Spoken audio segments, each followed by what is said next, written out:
Эгемендүү Кыргызстаныбызга быйыл 30 жыл болууда. Ушул жылдар аралыгында биз зор жана ар кандай тажрыйбага ээ болуп, бир нече жолу элибизди катаалданткан, күчтүү кылган олуттуу сыноолордон өткөнбүз. Ал эми өркүндө өскөн жашоону карай таштоочу кадам бүгүнтөн башталганы турат. Жаңы баш мыйзамдын долбоору бул биздин тажрыйбабыздын чагылдырылышы. Бул мезгилдин жана элдин талабы. Бул республикада туруктуулукка алып баруучу жол. Эмне себептен бизге жаңы баш мыйзам керек? Жаңы конституциянын долбоору бул президенттин жоопкерчилиги. Президент элдин жана мамлекеттик бийликтин биримдигин камсыз кылат. Ал конституциянын адамдын жана жарандын укуктары менен эркиндиктеринин кепилдиги.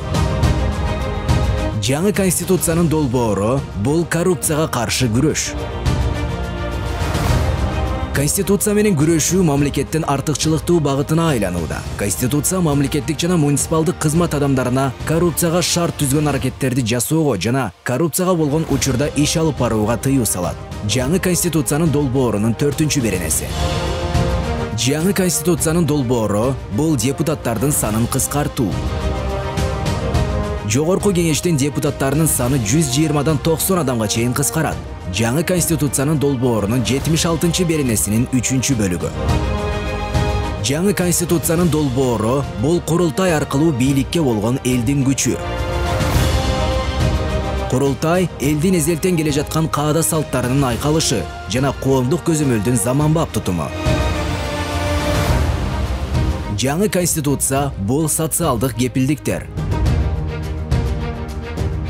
Мамлекеттин артыкчылыгы республикабыздын жашоочуларынын укуктары менен эркиндиктерин коргоо.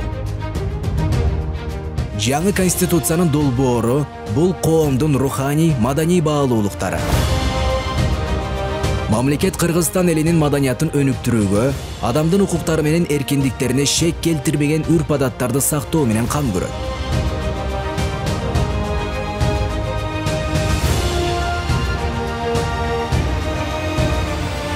Жаңы конституциянын долбоору келечектин ээси болгон биздин балдар өзгөчө коргоого муктаж. Жаңы конституциянын долбооруна ылайык бул үчүн президенттин жеке өзү дайындаган баланын укуктары боюнча атайын комиссар жооп берет.